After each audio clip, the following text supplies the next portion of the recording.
Assalamualaikum warahmatullahi wabarakatuh. Perkenalkan, kami dari kelompok 4 akan mempresentasikan mengenai perencanaan bisnis guna memenuhi nilai ujian tengah semester mata kuliah kewirausahaan praktikum dengan dosen pengampu Bu Aster dan Asdos atau asisten dosen Bang Nurdin. Di sini kami memiliki 5 subbab, di mana yang pertama adalah kami atau saya akan menjelaskan dan memperkenalkan mengenai tim kami. Yang kedua ada market research analysis atau analisis riset pasar. Yang ketiga ada company profile atau profil perusahaan. Yang keempat ada business model canvas atau BMC. Dan yang terakhir ada rencana anggaran biaya dan HPP atau harga pokok penjualan. Yang pertama, biarkan saya mengenalkan anggota tim kami. Di sini ada saya sendiri, Ajeng Widyastuti dengan NIM 190102436. Ada rekan saya Femi Listiani dengan NIM 190102438. Dan yang terakhir, rekan saya Selvi Kumala Wijaya dengan NIM 190102420. Subbab kedua, rekan saya Femi Listiani akan menjelaskan mengenai market research analysis atau analisis riset pasar. Kepada Femi, dipersilakan. Baik, terima kasih Ajeng. Di sini saya akan menjelaskan mengenai analisis riset pasar. Riset pasar dilakukan dengan bantuan platform yang disediakan oleh Google, yaitu formulir Google atau Google Form. Aspek yang kami jadikan sebagai bahan pertimbangan diantaranya domisili, status, penghasilan, sosial media yang sering digunakan, jenis makanan yang disukai, pilihan makanan terpilih, kisaran harga kemasan, sistem pembelian, aplikasi pemesanan yang sering digunakan, sistem bonus yang dipilih, serta yang terakhir adalah saran. Hal-hal terkait yang disebutkan di atas telah meliputi nama, usia, serta jenis kelamin. Next.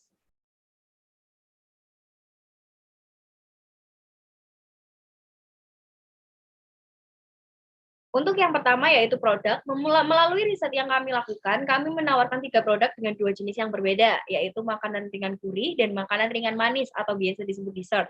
Makanan ringan manis adalah donat, dingin, dan onde-onde, sedangkan makanan ringan gurih adalah kulit kebab. Dari 126 responden, diperoleh hasil untuk donat dingin adalah 38,9% atau 49 responden. Kue onde-onde dipilih oleh 29 orang atau sekitar 23% dan kulit kebab crispy dipilih oleh 38,1% atau sekitar 29 orang. Dari hasil riset tersebut, kami memutuskan untuk memilih produk donat dingin sebagai produk yang akan kami pasarkan dengan nama Kalte Donuts. Next.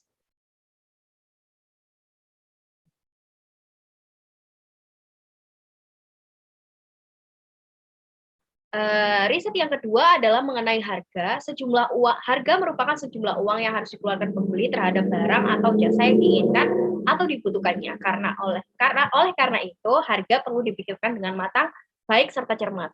Setelah dilakukan riset pasar, maka diperoleh hasil yaitu harga yang tepat dan paling banyak dipilih untuk produk donat dingin dan onde-onde adalah 2.000 per pieces, sedangkan harga untuk kulit kebab crispy sebesar 10.000 per pieces. Next.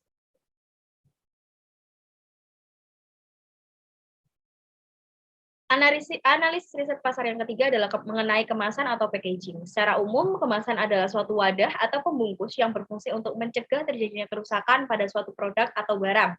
Selain berfungsi sebagai pelindung, kemasan juga berperan penting dalam menarik daya minat pembeli.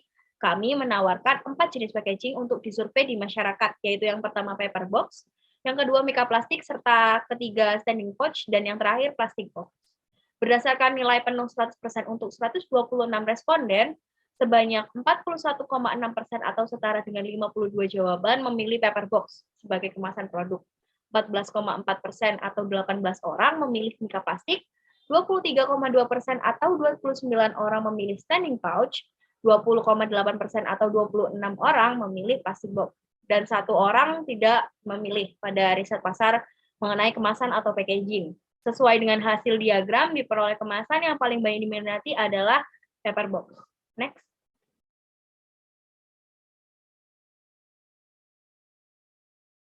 Market research analysis selanjutnya adalah sistem pembelian atau purchase. Sistem pembelian yang kami tawarkan pada riset ini adalah melalui online dan datang langsung ke store. Sistem online meliputi GrabFood, GoFood, serta ShopeeFood, dan WhatsApp. Hasil riset dari sistem pembelian di mana dapat diketahui bahwa 58,7% atau 74 orang memilih untuk melakukan pembelian dari online dan 41,3% atau 52 orang memilih melakukan pembelian dengan langsung datang ke store.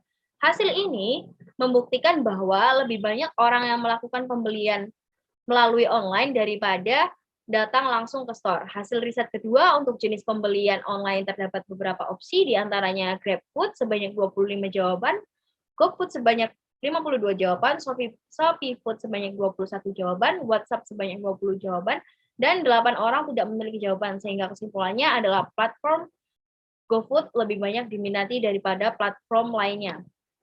Next.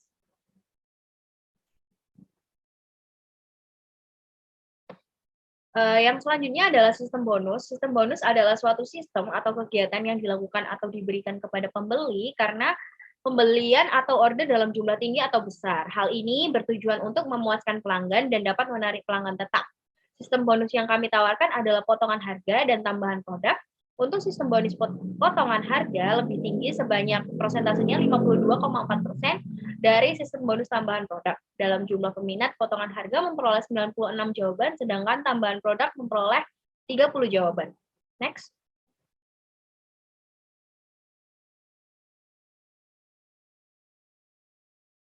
Lalu kami juga mendapat saran merupakan pendapat atau usulan yang diberikan seseorang bertujuan untuk pengembangan diri atau organisasi atau hal lain.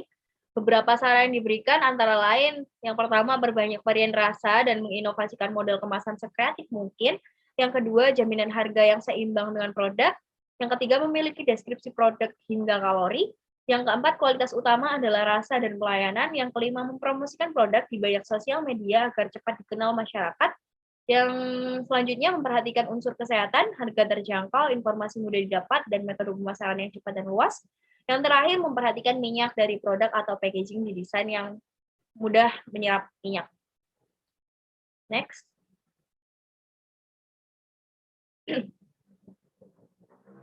Lalu selanjutnya ada strategi pasar. Strategi pasar adalah upaya memasarkan suatu produk, baik itu bahan atau jasa, dengan menggunakan pola rencana atau taktik tertentu sehingga jumlah penjualan menjadi lebih tinggi. Berdasarkan poin produk bahwa kami memilih donat dingin sebagai produk yang akan dipasarkan, maka kami melakukan strategi pemasaran untuk donat dingin. Lalu segmentasi pasar. Wilayah pemasaran Kalte Donuts adalah wilayah Gresik, Sidoarjo, Krian, dan Mojokerto, mulai dari umur 1 tahun sampai dengan lansia dengan jenis kelamin laki-laki maupun perempuan. Kalte Donuts menyasar kelas sosial menengah ke bawah dan menengah ke atas dengan gaya hidup sederhana maupun modern. Alasan segmentasi pasar kita di wilayah-wilayah yang sudah disebutkan, karena rumah produksi atau bagian produksi itu terdapat di salah satu anggota kita, yaitu Ajeng Widya Astuti, dan posisi Ajeng sekarang sedang berada di Gresik. Next.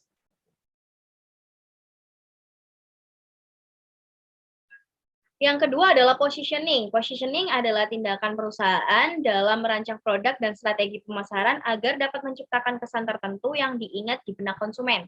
Positioning terdiri dari brand positioning, product positioning, dan product repositioning.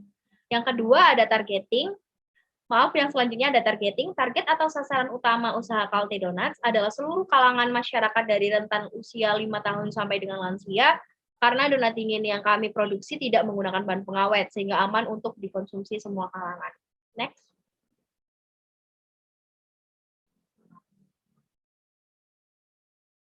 Lalu selanjutnya ada analisa SWOT atau strength, weakness, opportunity, serta threats. Analisa SWOT adalah sebuah metode perencanaan strategi yang dapat digunakan untuk mengevaluasi sebuah peluang bisnis. Pada analisis SWOT ini, kami membahas dari segi donat dingin, yaitu yang pertama, strength atau kekuatan. Donat merupakan makanan yang digemari banyak orang, yang pertama. Yang kedua, menggunakan kemasan yang menarik dan ramah lingkungan. Yang ketiga, produk higienis dan berkualitas. Yang keempat, diminati banyak kalangan. Yang kelima, bahan baku mudah didapatkan. Dan yang terakhir adalah harga yang terjangkau, sesuai dengan riset pasar yang kita lakukan tadi.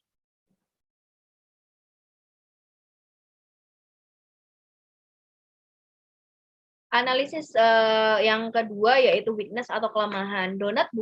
Yang pertama, donat bukan makanan pokok atau cemilan, sehingga permintaan belum menentu atau belum tentu. Yang kedua, produk mudah ditiru. Yang ketiga, minat pembeli yang sering kali berubah. Yang keempat, Karena tidak menggunakan bahan pengawet, Kalte Donat dianggap kurang tahan lama. Lalu opportunities kesempatan memodifikasi topping maupun isian untuk donat agar lebih banyak pilihan sehingga menarik konsumen. Yang kedua, waktu produksi yang relatif cepat sehingga dapat diantar tepat waktu. Lalu ancaman dari rencana usaha donuts ini yaitu tingkat persaingan yang tinggi serta kemungkinan kegagalan dalam produk atau usaha.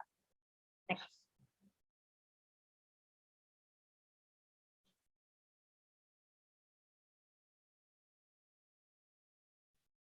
Lalu selanjutnya ada media pemasaran. Dikarenakan kami berencana untuk melakukan saluran distribusi langsung atau zero level channel, di mana produsen langsung bertemu dengan konsumen, maka media pemasaran yang kami pilih dan dirasa cocok untuk sistem ini adalah penjualan atau kami langsung mendatangi konsumen, delivery order, atau melakukan perjanjian bertemu di suatu tempat dan melakukan pembayaran atau cash on delivery, yang sebelumnya telah berkomunikasi melalui fasilitas elektronik seperti WhatsApp dan sebagainya.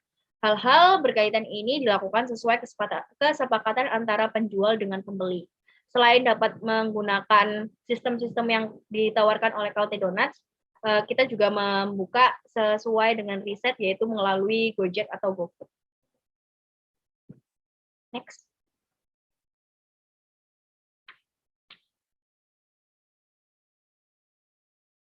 Selanjutnya, penjelasan mengenai profil perusahaan akan dijelaskan oleh teman saya, yaitu Selvi Kumala. Silakan.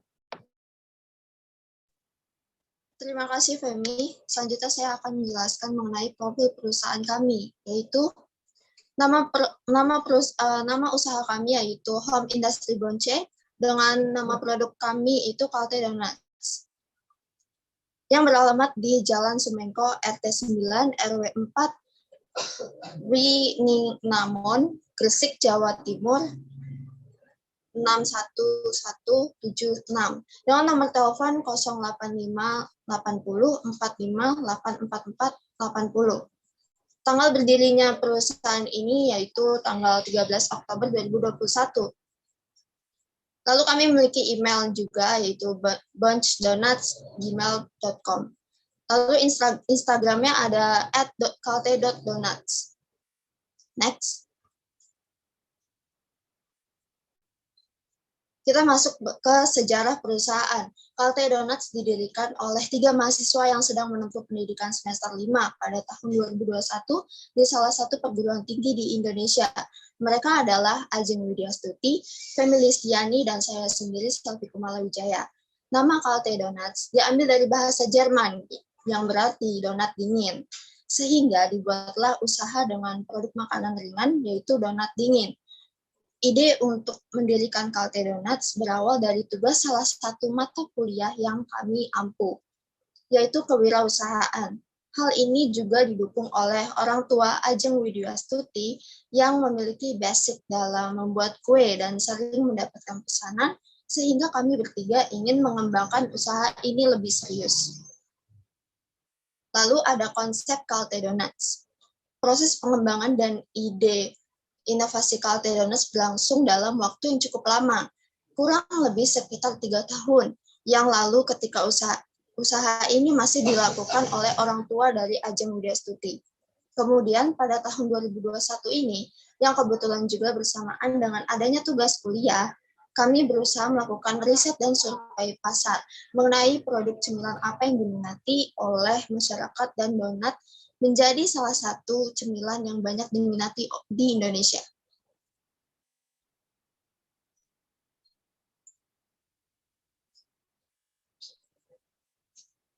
Kami juga memiliki visi dan misi perusahaan.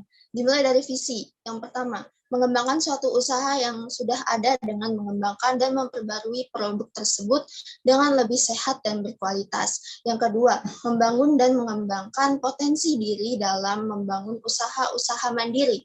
Yang ketiga, membuat suatu mekanisme usaha yang berkualitas sehingga dapat bersaing di pasar.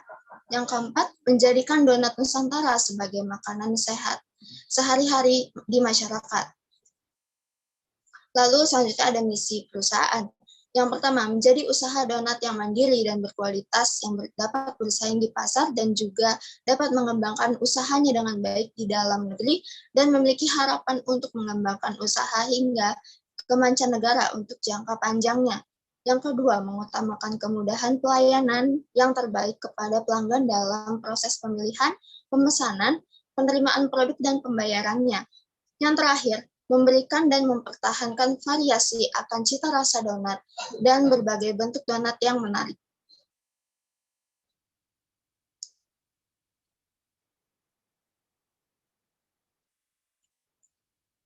Lalu kami memiliki struktur organisasi. Struktur organisasi adalah sebuah garis hierarki atau bertingkat yang mendeskripsikan komponen-komponen yang menyusun perusahaan, di mana setiap individu atau SDM yang berada pada lingkup perusahaan tersebut memiliki posisi dan fungsinya masing-masing. Pada Home Industry Branch Day, susunan untuk struktur organisasi terdapat 2 tingkat, yaitu yang pertama ada owner. Ownernya sendiri yaitu Selvi Kumalawijaya, Ajeng Widya Stuti, lalu Femi Listiani. Yang kedua, ada production yang diambil alih oleh Ajeng Widya Stuti, dan marketing dipegang oleh Femi Listiani, dan keuangan dipegang oleh Selvi Kumala.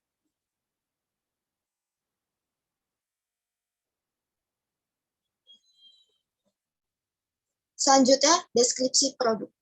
Roti goreng ini banyak digemari oleh masyarakat Indonesia. Mengkonsumsi donat juga sudah menjadi gaya hidup masyarakat Indonesia. Seiring dengan perkembangan teknologi dan permintaan masyarakat, jenis dan variasi semakin berkembang. Oleh karena itu, kami mencoba membuat variasi donat yang menarik, berkualitas, dan memiliki ciri khas yang tidak dimiliki oleh perusahaan lain. Misalnya, tekstur yang fluffy, dan kami menawarkan donat siap goreng atau donat frozen untuk menjaga ketahanan donat saat dikirim keluar kota. Inilah perbedaan yang jarang dimiliki oleh perusahaan lain. Kami menawarkan rasa kualitas premium dikarenakan donat kami dibuat dengan bahan baku pilihan berkualitas tinggi. Product value. Yang pertama, produknya. Strategi Home Industry Branch Day dalam strategi produknya, yaitu Calde Donuts yang memiliki varian rasa strawberry, seperti strawberry, blueberry, nanas, dan sebagainya, sesuai dengan keinginan konsumen. Konsumen juga dapat melakukan customize terhadap rasa satu atau beberapa varian dalam sekali pesan. Mengingat kami membentuk sebuah usaha, maka untuk sekali permintaan kami memberi batasan minimal sebanyak 35 pieces sekali pesan. Strategi yang lain yang kami lakukan melalui bahan dan kemasan yang dijamin bermutu dan menjaga kebersihan.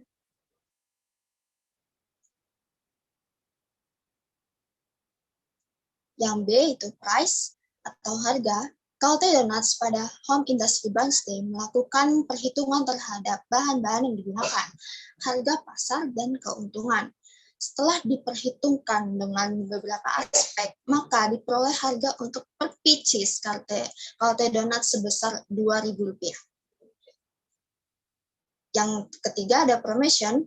Home Industry Branch Day melakukan media pemasaran melalui online dengan fasilitas elektronik seperti WhatsApp dan lain-lain. Tujuannya adalah untuk tidak membatasi di mana, siapa, kapan, dan teknik pemesanannya.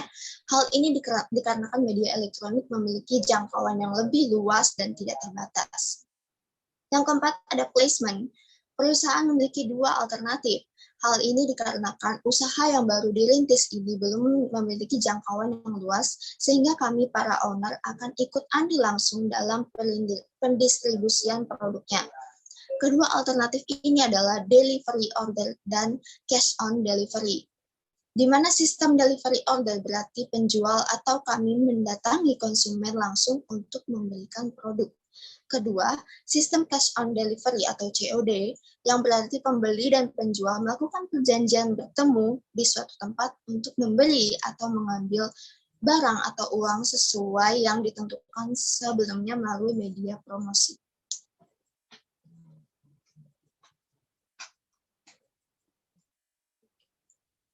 Yang kelima ada people, menjelaskan mengenai sumber daya yang terlibat dalam perusahaan yang dapat menjual produk baik langsung maupun tidak langsung, memiliki arti pihak-pihak yang terlibat selama kegiatan produksi, sehingga Distribusi berlangsung. Pihak terlibat langsung dalam kegiatan ini adalah anggota kami, yaitu Selvi Kumala, Ajeng Widyastuti, dan Femi Listiani. Yang keenam ada proses. Memaparkan proses tertentu seperti proses pelayanan, proses produksi, dan lain-lain kepada konsumen agar lebih tertarik untuk membeli produk kami. Pelayanan ini dijelaskan dengan runtutan di bawah ini. Yang pertama, bahwa proses pelayanan, proses produksi, dan lain-lain adalah rahasia resmi perusahaan yang tidak mungkin diberikan kepada konsumen. Namun, perusahaan hanya memberikan gambaran mengenai bahan baku saja dengan caranya melalui deskripsi yang telah diberikan pada flowchart proses produksi Calte Donuts. Yang ketujuh ada physical evidence, menampilkan bentuk fisik perusahaan seperti gedung atau kantor dan fasilitas kebersihan dan lain-lainnya. Dalam proses produksi Calte Donuts, tempat yang kami jadikan gedung adalah rumah pribadi, karena industri ini digolongkan sebagai home industry. Spesifik tempatnya adalah dapur dengan ukuran yang lumayan luas untuk melakukan prosesnya, dengan beralaskan plastik yang sebelumnya telah dibersihkan.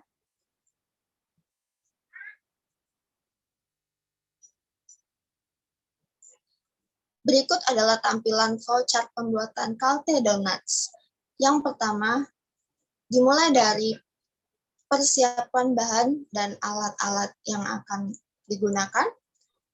Lalu, selanjutnya memasuki tahap proses produksi, yang dimana telur dan gula itu dijadikan satu dalam satu wadah. Selanjutnya, telur dan gula dimixer selama 5 menit. Lalu masukkan semua bahan kecuali tepung terigu. Lalu selanjutnya dimixer kembali hingga merata selama 2 menit. Lalu selanjutnya baru dimasukkan tepung terigunya. Tepung yang sudah dimasukkan tadi diuleni dengan bahan hingga merata selama 2 menit. Selanjutnya, adonan yang menggumpal diberi tekanan untuk melembutkan adonannya. Selanjutnya, adonan diisi dengan selai, lalu dibulatkan dan didiamkan hingga mengembang selama kurang lebih 30 menit. Jika sudah mengembang, goreng adonan hingga kecoklatan selama kurang lebih 5 menit, tergantung adonan donatnya sendiri. Jika sudah matang, donat kemudian ditiriskan lalu ditaburi gula dingin dan siap dikemas. Dan proses ini melakukan kurang lebih 2 menit. Lalu donat siap untuk dipasarkan.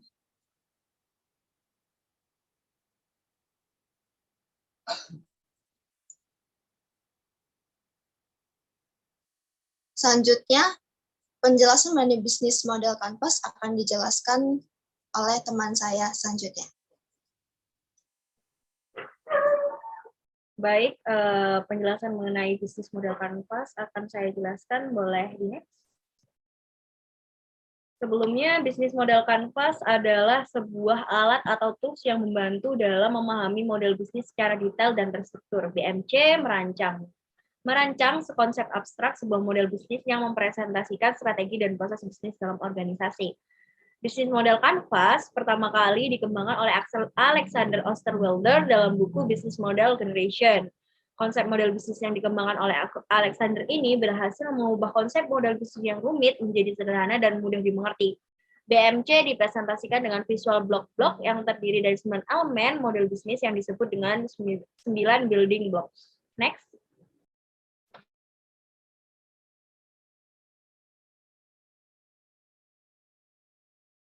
Bisnis model Canvas. Bisnis model akan membantu untuk memikirkan nilai-nilai seperti apa yang diperlukan ditambahkan dalam produk sehingga pelanggan tidak bisa mengatakan tidak karena produk yang berkualitas, sehingga pelanggan yakin bahwa kualitasnya sepadan dengan pengorbanan yang akan diberikan atau akan lebih menguntungkan dibandingkan dengan uang yang dikorbankan. Next. Key partners. Elemen ini berfungsi untuk pengorganisasian aliran suatu barang atau layanan lainnya. Posisi-posisi partner kunci tersebut bermanfaat untuk efisiensi dan efektivitas dari key activities yang telah dibuat. Tidak ada salahnya menjalin hubungan baik untuk menciptakan siklus bisnis sesuai dengan ekspektasi, kan? Dapat bekerja sama dengan beberapa perusahaan atau usaha lainnya untuk meningkatkan performa usaha supaya lebih cepat meningkat. Singkatnya, informasikan di blog ini dengan siapa mitra bisnis, amati motivasi masing-masing, apakah mereka pemasok, penyedia layanan, atau perusahaan outsourcing, dan lain-lain. Next.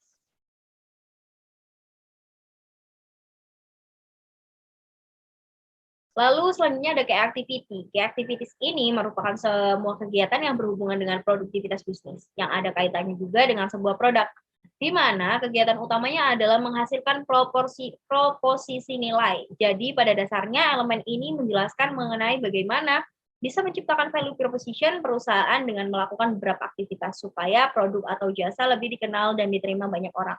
Next.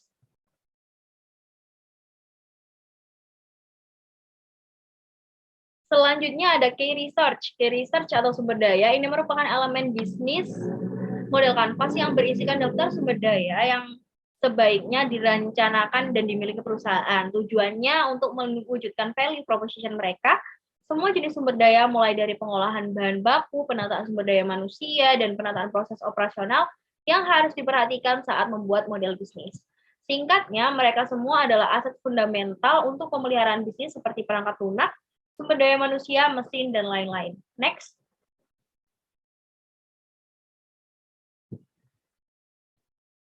BMC selanjutnya yaitu value proposition. Value proposition ini membahas mengenai manfaat atau benefit apa yang akan didapatkan para pelanggan jika memilih bisnis kita. Nilai apa yang menjadi pembeda dibandingkan produk atau jasa perusahaan kita, baik yang menjadi kekuatan atau keunggulannya. Hal ini menjadi kesempatan bagi kita untuk menjabarkan kekuatan dan keunggulan yang membedakan bisnis kita dengan bisnis yang lain. Singkatnya, pada saat ini perlu memikirkan kebutuhan pelanggan yang dapat dipenuhi oleh produk kami, menjawab pertanyaan nilai apa yang kami berikan kepada konsumen, pada dasarnya mencoba untuk menyoroti apa yang membedakan produk atau layanan kami dari pesaing. Next. Yang selanjutnya adalah customer relationship. Elemen ini membahas mengenai bagaimana jalinan hubungan kita dengan pelanggan. Perlu pengawasan yang ketat dan intensif agar pelanggan bisnis kita tidak mudah berpaling maupun lebih memilih ke bisnis yang lain, hanya karena etika perusahaan yang menyebabkan jalinan hubungan yang kurang baik terhadap pelanggan. Customer relationship ini merupakan hal yang penting bagi sebuah bisnis. Next. Yang selanjutnya adalah channels. Channels atau alat pemasaran yang tepat. Bisa menyampaikan value proposition kepada customer segments, jadi bisa mulai memikirkan channels yang mau digunakan dengan baik karena panutan channels adalah salah satu elemen penting bagi keberhasilan sebuah bisnis. Contohnya yaitu memasarkan bisnis melalui media sosial, brosur, website, dan lain-lain. Next. Lalu ada customer segment. Dalam menjalankan bisnis, pertama-tama organisasi harus menetapkan siapa yang harus dilayani. Elemen ini harus menentukan segmen pelanggan mana yang akan menjadi target bisnis. Organisasi dapat menetapkan untuk melayani satu atau lebih segmen. Penetapan segmen ini akan menentukan komponen-komponen lain dalam model bisnis. Misalkan dalam sebuah restoran terdapat dua makanan yang berbeda untuk memenuhi dua kebutuhan dua segmen pelanggan yang berbeda. Next. Selanjutnya ada revenue stream. Revenue stream merupakan aliran pendapat atau aliran pendapatan adalah salah satu tujuan utama dari sebuah bisnis. Sehingga elemen yang satu ini harus dikelola semaksimal mungkin untuk meningkatkan pendapatan bisnis. Jangan sampai terjadinya bahan baku, produk, atau kinerja tidak dikelola dengan baik atau tidak maksimal mengakibatkan kerugian pada bisnis. Bagaimana dan berapa banyak pelanggan saya akan membayar untuk proporsi nilai yang akan saya berikan? Pertanyaan ini merupakan pertanyaan yang sering tergambar atau sering menjadi pertanyaan bagi seorang pengusaha. Blog ini menguraikan bagaimana bisnis akan menghasilkan uang. Selain itu, juga dapat memiliki lebih dari satu aliran pendapatan, dan penting bahwa semuanya disertakan di sini, misalnya penjualan, langganan, lisensi, dan lain-lain. Next.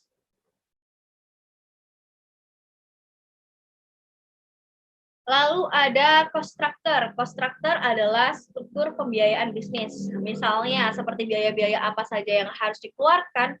Contoh, membayar biaya pegawai, biaya telepon, biaya operasional, pajak, dan lain sebagainya. Struktur pembiayaan bisnis atau cost structure harus dikelola secara efisien. Dengan demikian, akan membuat bisnis yang dijalani menjadi lebih hemat dan bisa meminimalkan resiko kerugian. Hal ini juga bisa menentukan proporsi nilai yang tepat untuk pelanggan. Next.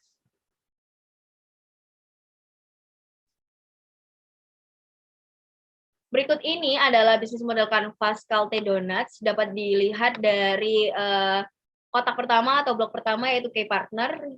Terdapat 2 key partner yaitu bekerja sama dengan beberapa reseller. Yang kedua, bahan diperoleh dari distributor untuk harga terbaik. Lalu key activitiesnya memberikan topping pada donat, pemilihan bahan terbaik, menawarkan varian rasa. Lalu blok selanjutnya key research, store person responsible, production, marketing, serta finance. Yang selanjutnya value proposition-nya terdapat brand dan produk. Brand Calte Donut memiliki konsep menciptakan merek anti-mainstream dengan logo yang simple serta elegan dan tagline menarik. Tagline kita adalah a bite of happiness. Lalu produknya tekstur donat lembut, halus dari ukuran dan bentuk cocok sebagai makanan ringan serta isiannya yaitu smoothness jam atau selai yang lembut. Lalu ada customer relationship dengan membuat database pelanggan, dan kedua meningkatkan minat dengan memberi bonus pada saat tertentu. Yang selanjutnya ada channels. Yang pertama yaitu promotion via media sosial, kontak admin untuk kritik dan saran atau komplain. Lalu yang selanjutnya ada customer segmentation, yaitu dengan menjual kepada semua pelanggan, menjual kepada semua umur lebih dari 5 tahun, pelanggan yang menggemari. Lalu yang ketiga adalah pelanggan yang menggemari donat. Dengan cost structure, yaitu investasi, fixed cost, dan variable cost. Lalu revenue stream, yaitu home industry bunch J, memproduksi beberapa makanan ringan, kue kering, hingga kue basah yang turut memberikan tambahan pendapatan, serta terdapat lahan parkir. Next.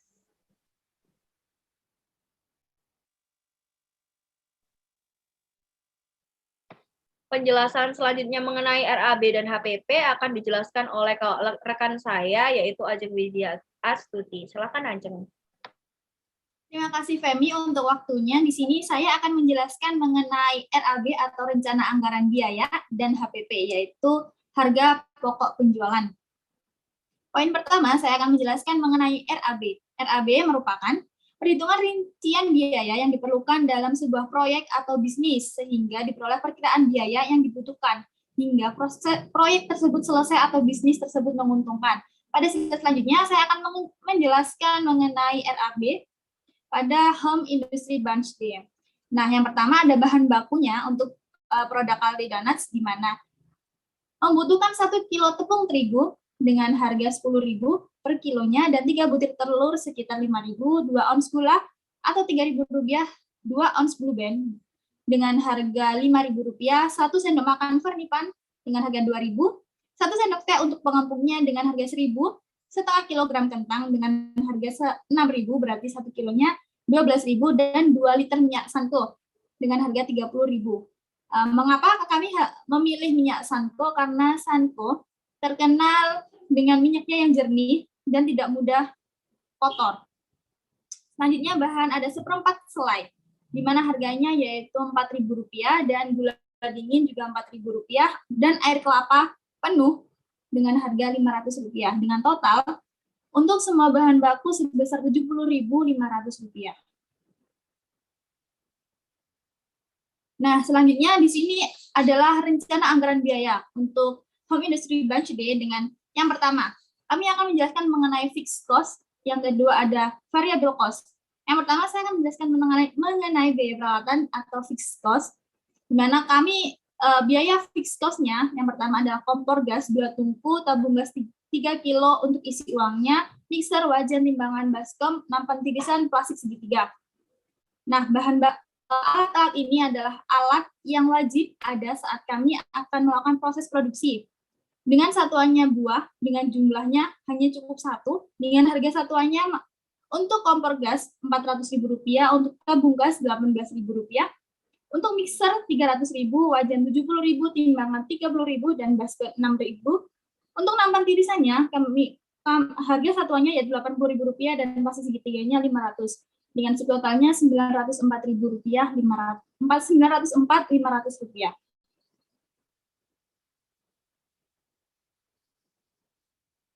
Baik, untuk yang kedua ada biaya bahan baku atau variable cost-nya. Yang pertama ada tepung terigu, bahannya sudah saya jelaskan di slide sebelumnya dan totalnya ada Rp70.500. Saya langsung masuk ke poin C, yaitu rencana anggaran biaya lain-lainnya. Di mana rencana anggaran biaya lain-lain ini meliputi biaya gaji karyawan, biaya tak terduga, dan biaya lain-lain. Di mana karyawan kami ada 3 orang, meliputi saya, Ajeng Widasuti, ada Family Sani, dan Selvi Kumala. Dengan biaya per produksinya, sekali produksi adalah Rp40.000 untuk 3 orang, berarti biaya gaji yang dikeluarkan per produksinya harusnya Rp120.000. Biaya untuk biaya tak terduga, kami menyiapkan uang sekitar Rp100.000 dan biaya lainnya Rp30.000.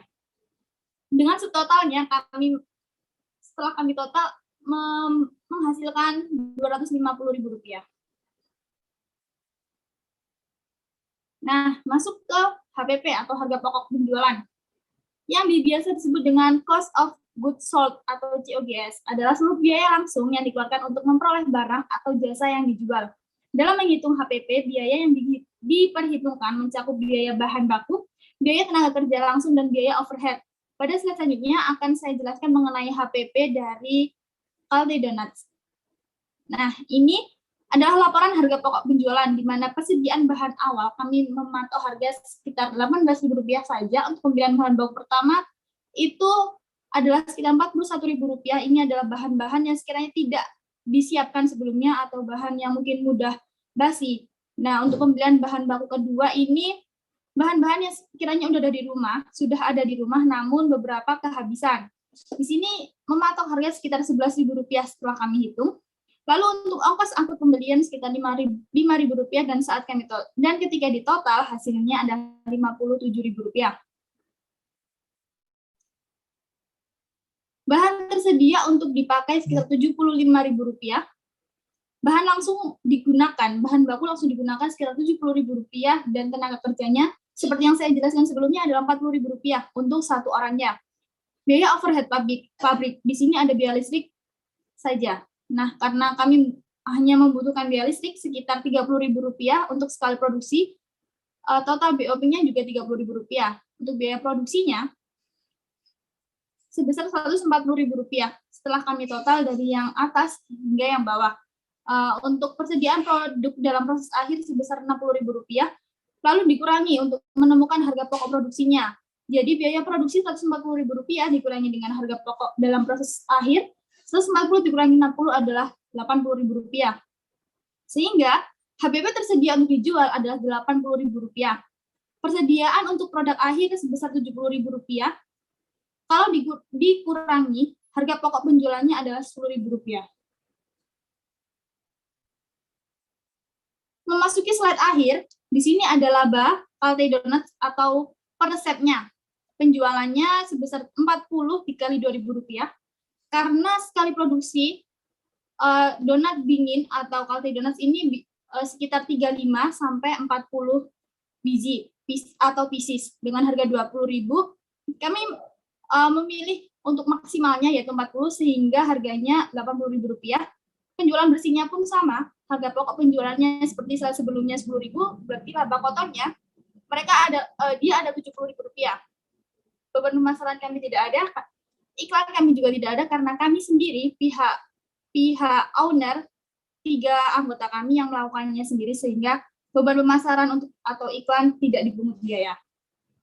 Sehingga selanjutnya ada beban admin dan administrasi dan umum, ada gaji pekerja, jumlah beban usaha laba sebelum pajak dan pajaknya 0%. Gaji pekerjanya Rp30.000. Nah, kalau dikurangi dari laba kotor dikurangi gaji pekerja adalah hasilnya Rp40.000 sebagai laba sebelum pajak.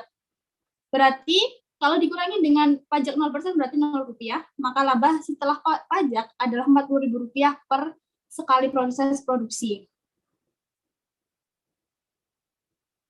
Sebagai penutup untuk subbab RAB dan HPP, saya akan memberikan gambaran atau video asli mengenai donat dingin.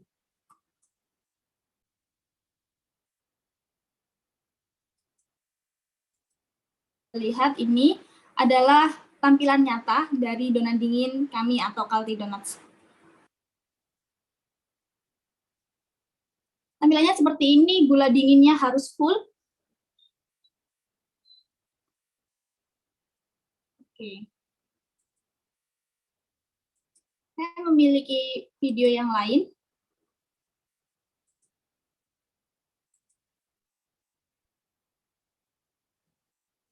Nah, ini untuk isiannya.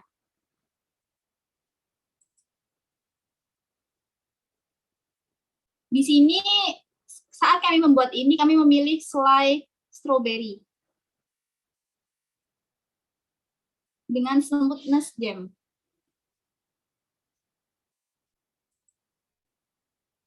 Nah, baik.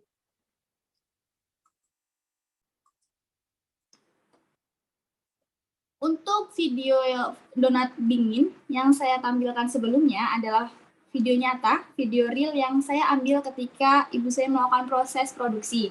Sehingga ini tidak ada tipu ataupun memang terjadi proses produksi sungguhan. Nah, untuk itu kami menutup presentasi kami hari ini. Diharapkan presentasi kami hari ini mengenai perencanaan bisnis dapat memenuhi ujian tengah semester mata kuliah kewirausahaan praktikum. Dengan waktunya kami mengucapkan terima kasih. Selamat malam. Wassalamualaikum warahmatullahi wabarakatuh. Waalaikumsalam warahmatullahi wabarakatuh. Video ini dipersembahkan untuk Ibu Aster dan Bang Nurdin sebagai asisten dosen. Terima kasih telah membimbing kami selama setengah semester ini. Kurang lebihnya mohon maaf, kami undur diri.